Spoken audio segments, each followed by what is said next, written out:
Good afternoon, everyone, and welcome to a little webinar, a little seminar about golden rules in audio for videography.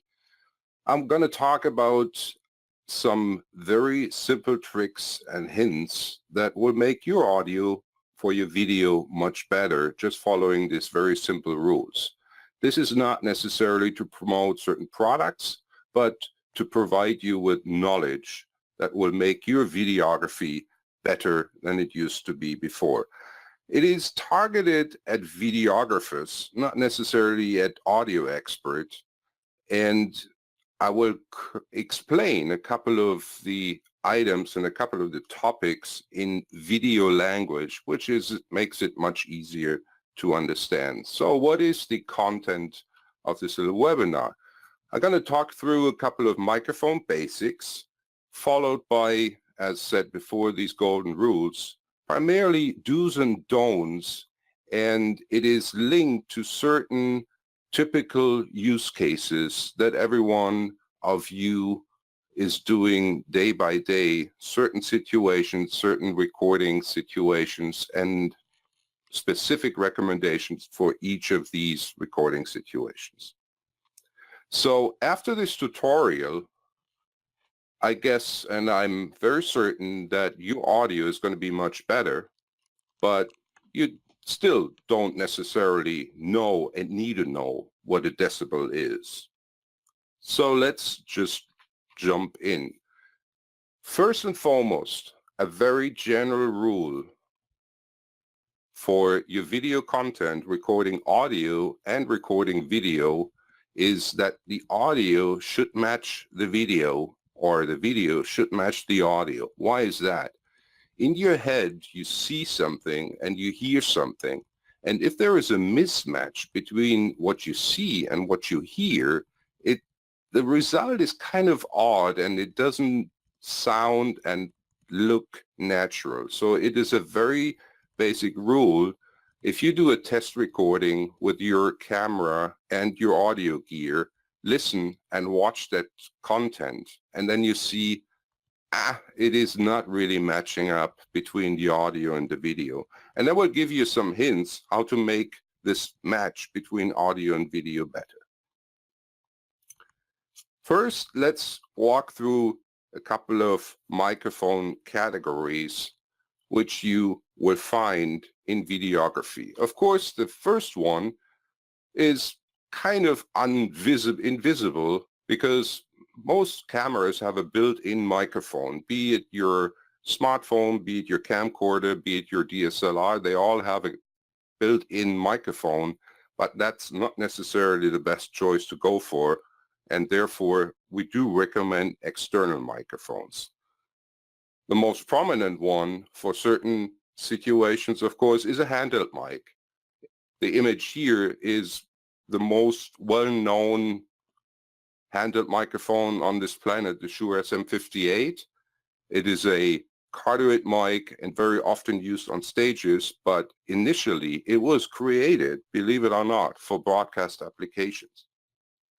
Clip-on mics, there are other terms, other names, a tie clip, a lapel mic, a lavalier mic, all the same thing, just different names based on the region and based on the category and your profession, but it's all microphones that are attached to the body, most of the time with a clip to your suit, to a tie, and you see them very often in broadcast, very invisible, very tiny, but very effective. These are typical microphones in broadcast, but also in theater applications.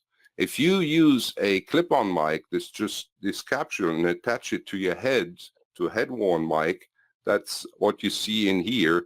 You see these products very often in broadcast, but also in education, presentation purposes. The beauty and the benefit here is the mic is very close to the mouth, and it stays in the exact same position even if you turn your head. That's the advantage of a head-worn mic over a tie clip mic. Very prominent in videography, of course, is a camera mount mini shotgun which sits on a DSLR. Most of the time It's on DSLRs.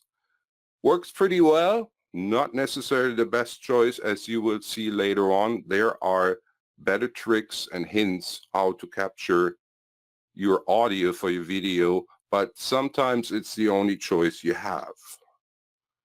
Last but not least, so-called interference shotguns. These are very directional microphones. They all pretty much look the same, like the one on the image here. The longer the better, and they are, as said, shooting at a certain audio situation, but there are limits as well. So let's jump a little bit into theory before we go for very practical application hints. Polar patterns. The term of polar patterns is an illustration of the directivity of a microphone.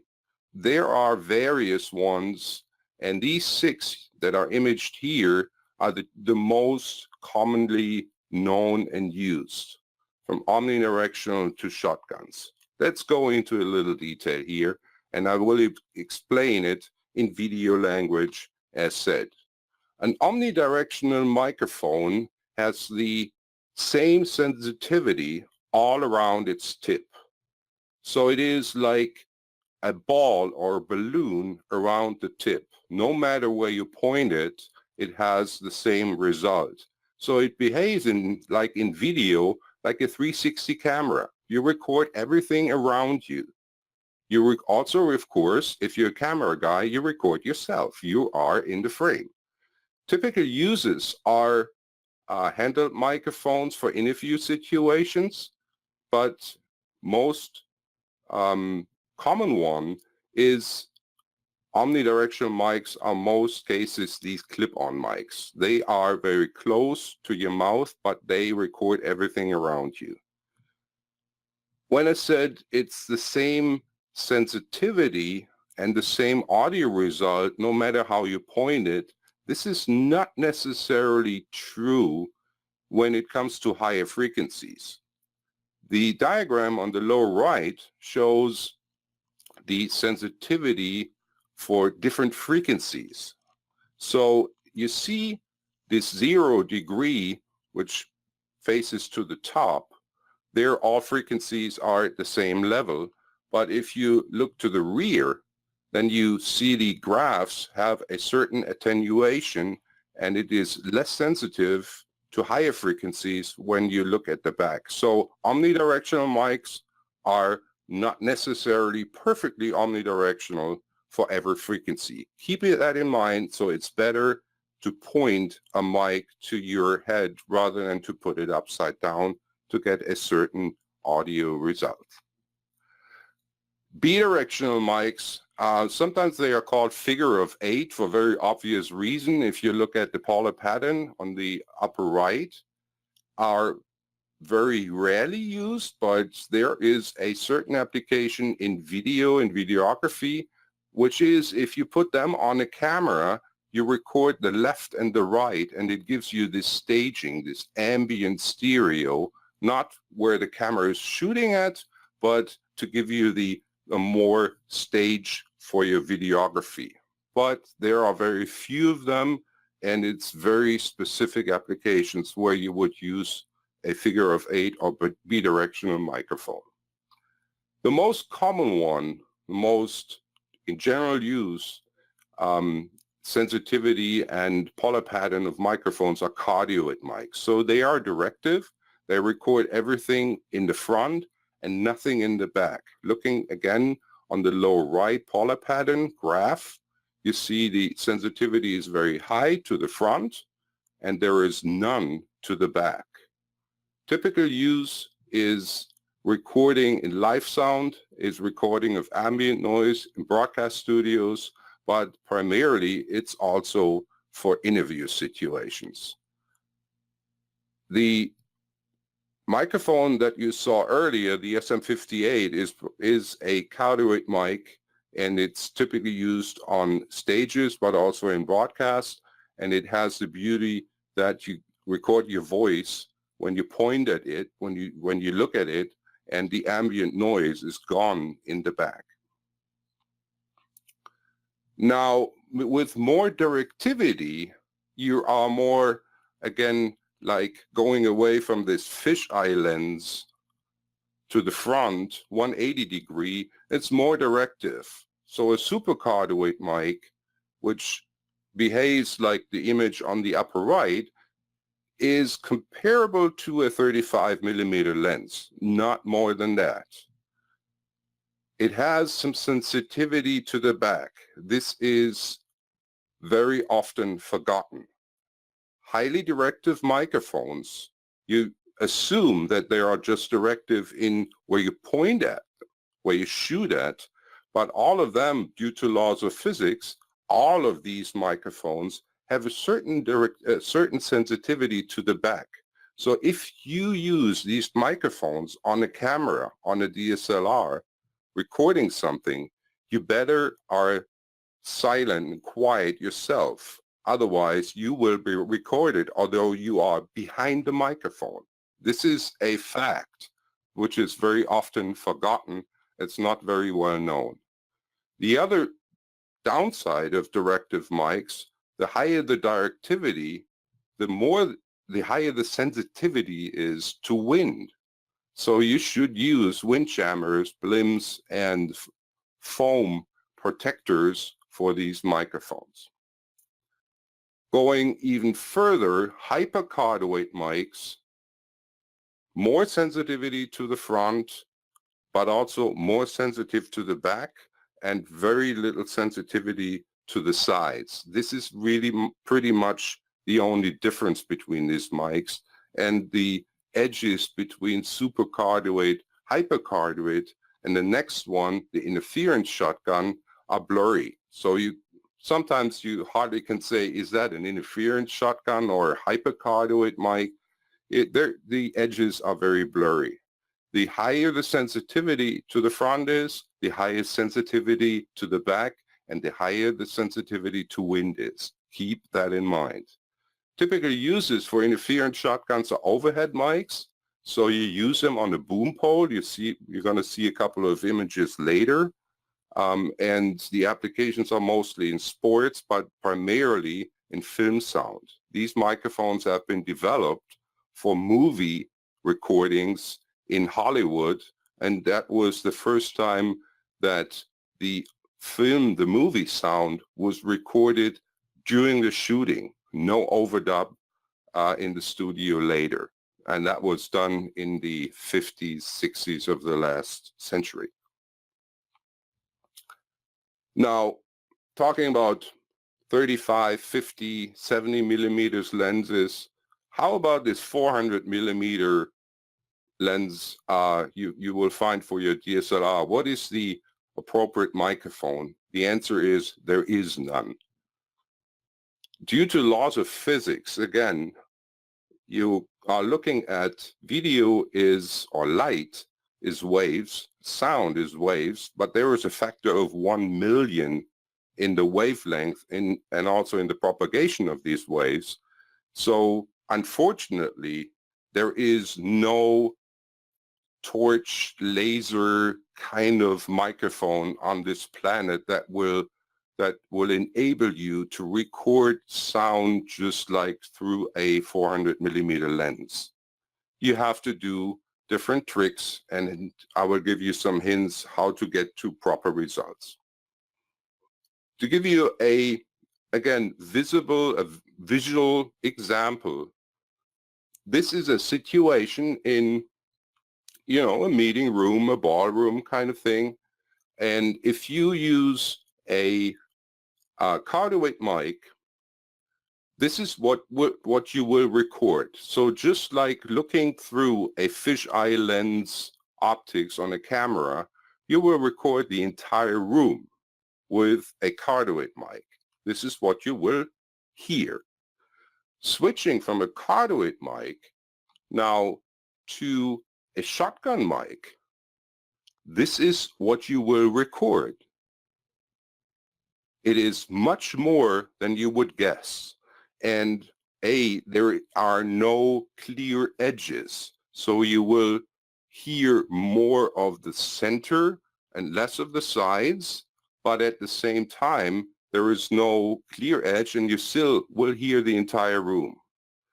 There is one myth out there that says, well, these hypercardioid or these shotgun mics, they will amplify the sound of where they're pointing at. This is just not true. They do not amplify. It is just an attenuation. You will hear less from the sides, not more from the focus. So it is an attenuation of what you hear from the sides, but also keep in mind there is always a lobe to the back. So microphones, by law of physics, are always a compromise, but with a couple of hints, you will get very good results. Let's look at some applications and the golden rules. This is why you listen to it. The first golden rule is get close to the sound source. If you follow this rule, this is the easiest way to get to a proper result. If you listen to the sound very close, then you will get a decent audio signal and a decent sound based on the sound propagation. Let's look at what is sound propagation for a minute, and then you will understand why it is so important to get close to the sound source. If you are in a room, you have an audio source, this is what you try to record, and then you have a listener or your recording device. In this case, it's the microphone. This is the little puppet on the right, and you get direct sound from the source to the microphone. Now, in a room, you have walls, a ceiling, the floor, and all of these edges of the room, limitations of the room, they reflect the sound. So you get the direct sound and multiple paths of reflected sound, and this is what you then experience as reverb. The direct sound has the shortest one, and the reflected sound have longer travel times, and this is why you get this reverb in the room. So outdoors, you have no reflections, but you have surrounding noise, which is pretty much the same effect. There is the notion, and maybe you hear it once in a while, of a critical distance. So what is the critical distance in audio recording? The critical distance, and these are these two lines where they cross, is when you have the same level of reflected sound to direct sound. Reason for that is that if you are within the critical distance, so on the left side of this dotted vertical line, you have more direct sound than reflected sound, which gives a more natural, closer image. If you are to the right, you have more reflected sound than direct sound, and your audio is pretty much unusable. Putting your mic on a boom pole, or if even with a handheld mic, you should stay close to the sound source to have a good audio result. If you move away and all of a sudden you have more reflected sound than direct sound, then it is like you do your recording in your bathroom and you have all this reverberation and your audio does not match. Think about this very initial golden rule. Your audio does not match at all your video. With directive mics, you can increase the critical distance a little bit because you have what I said before, you have less sound from the side.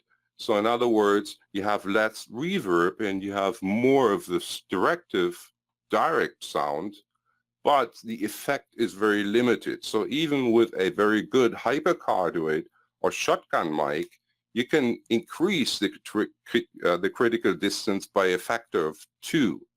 Meaning, if you have a good sound with a omnidirectional mic a foot away from the sound source, even with a shotgun mic, you're 2 feet away, not a yard, not a very long distance. So always try to record what you have and listen to it. And sometimes the result is very disappointing, but following these very short and simple rules, get close to the sound source, it will enhance and improve your audio result a lot. So in movie sound, this is what you would see on TV. What you do not see on TV or in film is the overhead mic, which is over the actor on a boom pole. And this is what you don't see at all, how it is recorded. So audio recording sometimes is very sophisticated, needs a lot of people, and it's not just putting this tiny little microphone on your DSLR and you're all set. No, not really true. Golden rule number 2. Now we're talking different microphones. Choose the right microphone. So what is the right microphone? What is the name of it? What is the type and the model number?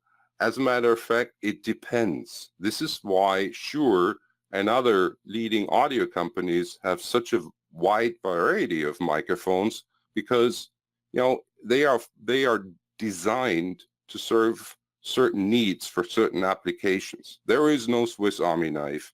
There is no one size fits all. It really depends on the situation, what is the most appropriate microphone type.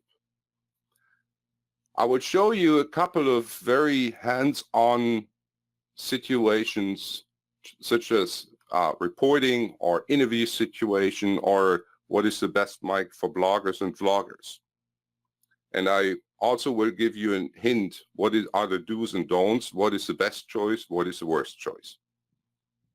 In reporting, so in electronic news gathering, broadcast, breaking news, mostly the camera these days is on a tripod. There is no camera guy, there is no audio guy. It is the reporter, the journalist himself being recorded by his smartphone, and there is no crew. But even if there is a camera guy, this is what you typically have. Now, doing this breaking news recording, guess what? What is the best microphone? The one in the smartphone? Not necessarily. Think about rule number 1, get close to the sound source. So how to get close to the sound source? It's either with a clip-on mic on yourself doing this recording, or with a handheld microphone. Both have the same effect. The mic capsule, the mic is very close to your mouth. In broadcast, of course, handheld microphones are very often used in these situations, not because it's good audio, but the microphone, the handheld microphone, also carries the flag and the logo of the broadcast station, and this is why broadcasters love these handheld microphones. Not recommended, as I said, on-camera microphone, even with a shotgun, because it is too far from the sound source, and you get too much of the surrounding noise, or if you're indoors, you get too much of reflections. Worst choice, as most cases, is the microphone in the camera itself. Now, if you're outside, there is one very simple rule: always use a windshield. Even indoors, if you have this tiny little foam windshield, it is very usable because it also protects you from this popping noise with P's and F's and sounds like that, and it does not harm. It's not decreasing the audio quality, it is just improving the audio quality. Windshields are always to be recommended. Of course, and I will come back to this topic a little later, a test recording is always useful. Especially if you're using new gear. You don't know this camera, you don't know the smartphone. It's the first time that you use this microphone. It is absolutely mandatory to do test recordings and that you get familiar with your gear. Smartphones, DSLRs, point-and-shoot cameras very often have something which is called AGC, an automatic gain control. My recommendation about automatic gain control, turn it off.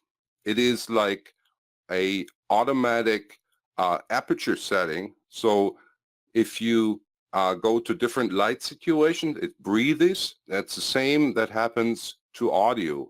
It increases the volume or increases the gain, it decreases the gain, so the audio breathes. And this is very unnatural. Turn it off, set it fixed to a certain level. I will talk about dynamic range in a minute, and let it be turned off. Documentary. Typical documentary situation are weddings. Well, get close to the sound source. Yeah, maybe not in a wedding, of course. Of course, the best choice would be that the couple is using a handheld microphone, or you have clip-on microphones on them. But is it applicable to this situation? Not necessarily. Even a shotgun mic on a boom overhead, I don't know. In a, during the ceremony, it distracts the scene and it looks like you're shooting a movie, but not doing documentary about this most of the time, once in a lifetime situations. So the compromise choice is a shotgun microphone on the camera. This is the best you could do in this situation without distracting the scene. Again, worst choice, don't use the microphone which is in the camera. And as I said, any on-actor mics are just not applicable here. If the situation is outdoors, again, windshield is always a recommended device, accessory, and you should monitor what you record. Now, again, looking at this image, there is a camera guy, and he would have a shotgun mic on the camera.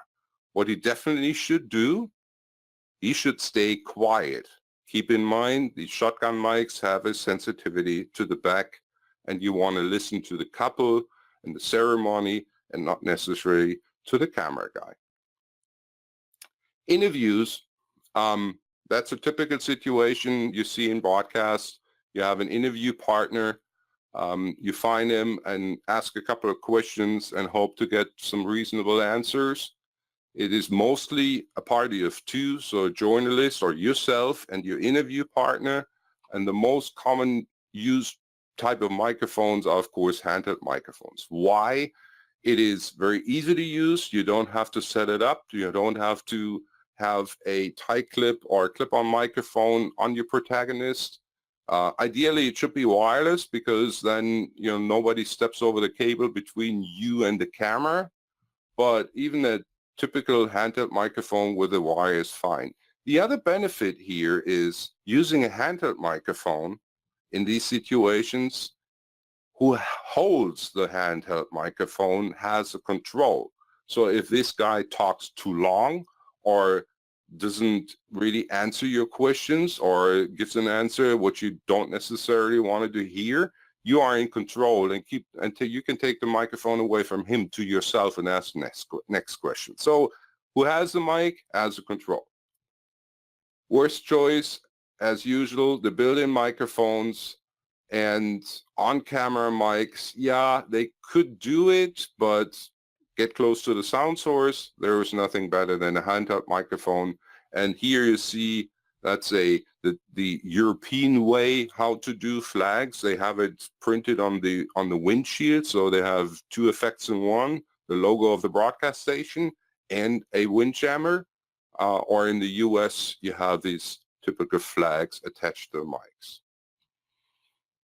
Press conferences, as a matter of fact, this is the only situation where you can live with the audio recorded with a built-in microphone. If you put your smartphone on the podium, have it recording, the the broadcast situation of a press conference.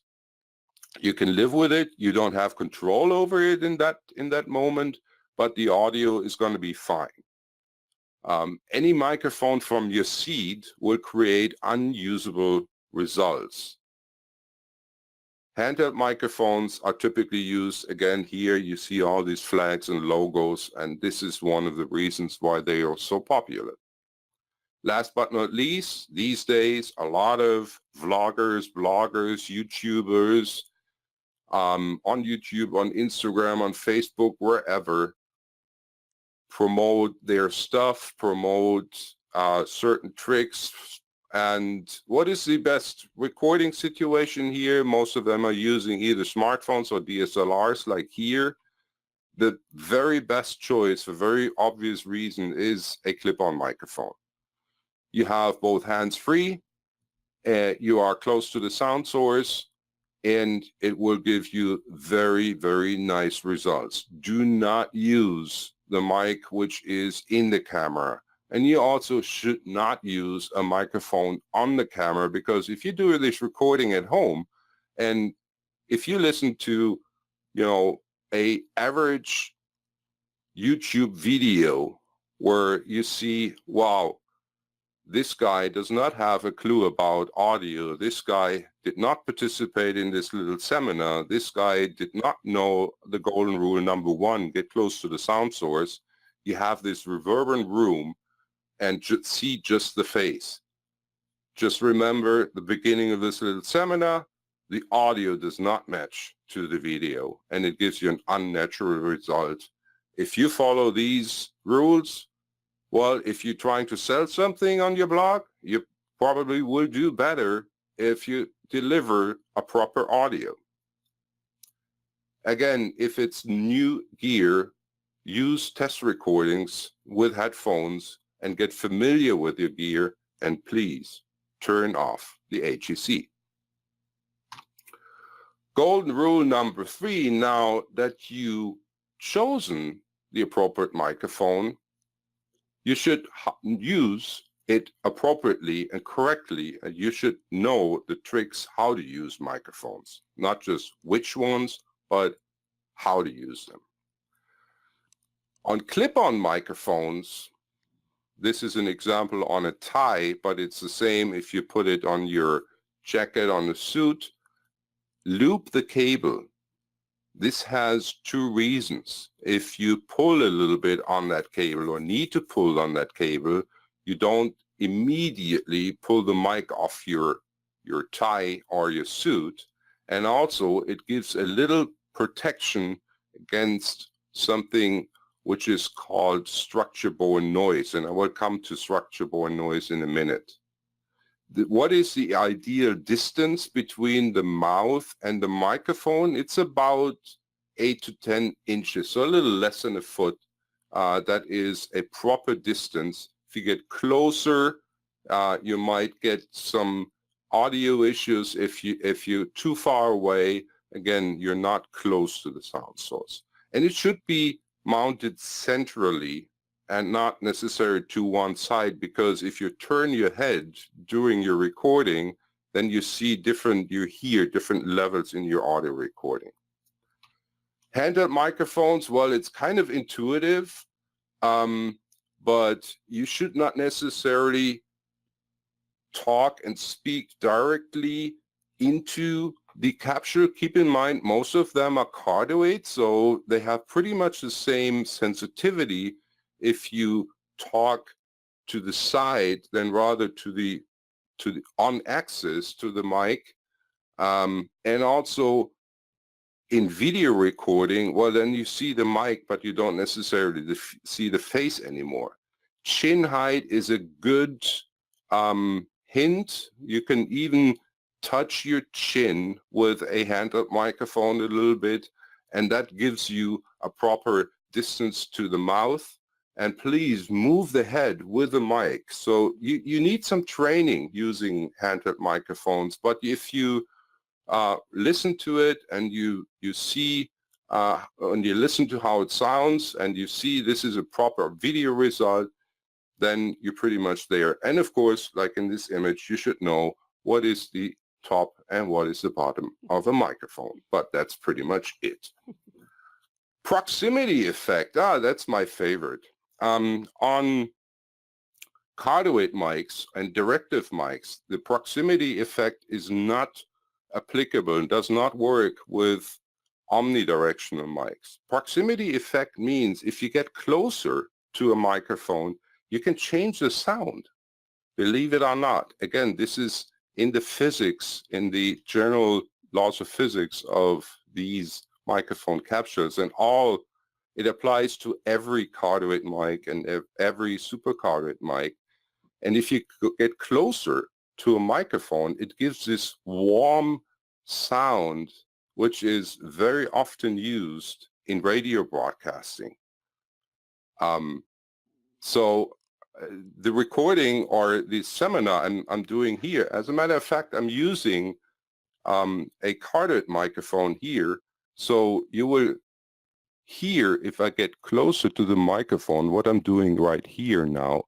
This gives you this warm sound, which is very often used in radio broadcasts when you listen to the best hits of the 70s and the 80s all night long. It's a very simple trick, and I didn't change any audio setting on my gear here, but this is how you can play with microphones if you get used to them. Boom operation, that's a art. Really it is, and you need a lot of experience, a lot of training, and a lot of mistakes that you will do, because you can do pretty things with boom mics on these boom poles, but you can do a lot of mistakes. Very often you see takes in video recording, and then all of a sudden the director says, cut, mic in the frame, or you see, even if you look closely to some movies, you see a shadow of a mic because the boom operator didn't know where the light is. You know, it is an art. Just to mention it here, it looks much easier than it actually is. A general hint for microphones: don't save money on accessories. Don't buy a very expensive mic and then you go like, I can, tinker my accessories myself, like in this image. For example, don't use foam for windshields, which you find in packaging. This is not it looks the same, but it's actually not acoustic foam. Acoustic foam is transparent for sound propagation. The foam you find in packaging is closed, so it is absolutely not applicable to create windjammers. Don't save money on accessories. It will pay off. Golden rule number 4, it's about enemies. Beware of your enemies. Now guess what? And everyone using a cell phone outdoors knows this. What is your main enemy in audio? It's wind.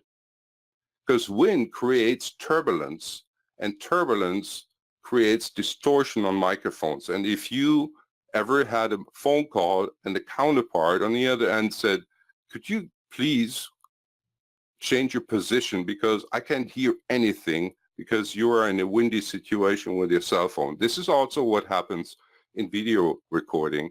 And as I said before, using a blimp, using a acoustic foam or a combination thereof, like these windjammers, you will find helps a lot, and the effect is amazing. Even if you're outdoors and it's raining, even if the windjammer looks like a wet cat, it still will work. The effect of these windjammers is just amazing. And as I said, don't save money on accessories. Enemy number 2, distortion. And of course, everyone knows about this distortion in audio when you hear this clipping. Why is that? As every system, there is an ideal dynamic range between the floor, which is noise. If your volume is not high enough, if your signal is not high enough, you just hear noise of the system. And if it's cranked too much, you get, to the peak level, to the clipping point, and that's what sounds very odd as distortion. So try to stay in this dynamic range and try to stay below this, what is called the nominal line level, because what you need is headroom. A little bit of headroom. When it turns louder, you still can go up without being distorted. In video, again, or photography, it's quite the same thing. What is the ideal aperture? It gives you the image on the right with this full dynamic range. You see still the sun, but you also see the dark parts of it. If you have an overexposed image, then the sun is not visible. It's something bright up there.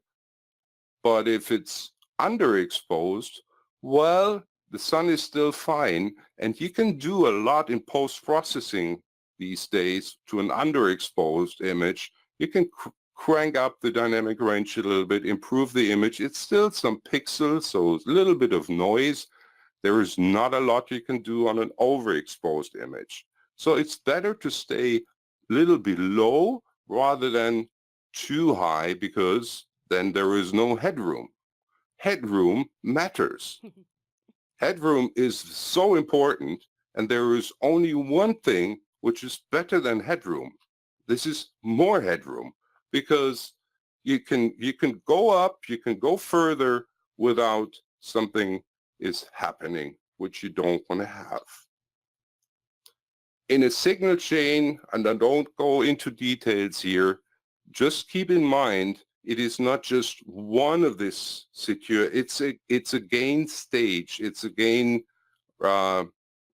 certain stages.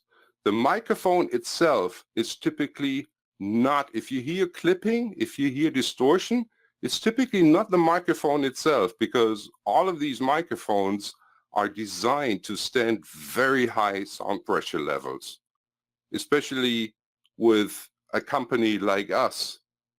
We are designing microphones for the loudest singers on stages, and they don't clip. If you hear clipping, you should look in your preamp, in your camera, or in your recording device and balance it.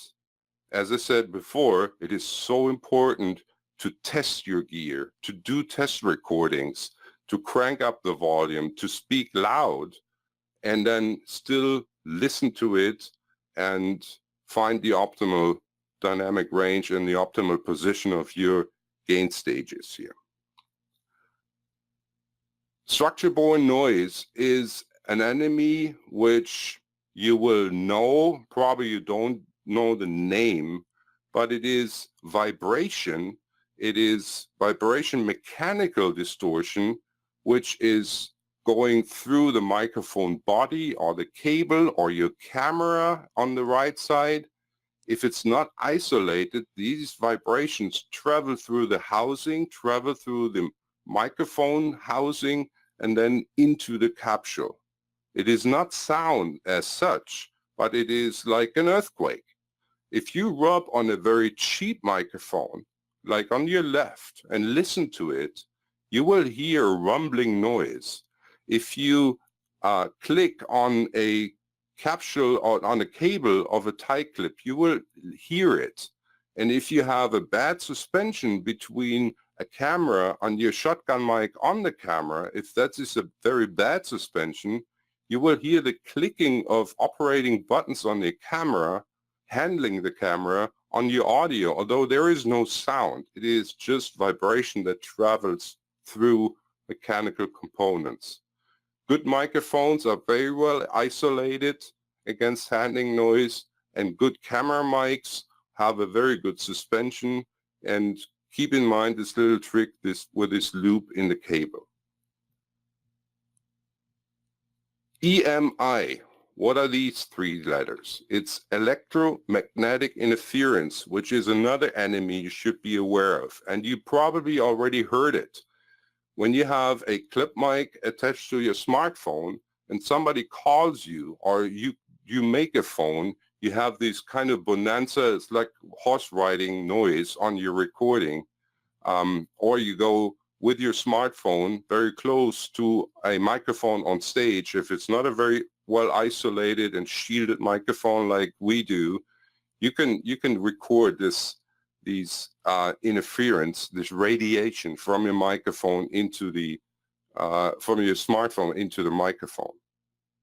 What to do against it? And guess what? Smartphones are supposed to radiate, because otherwise you couldn't do phones or send data.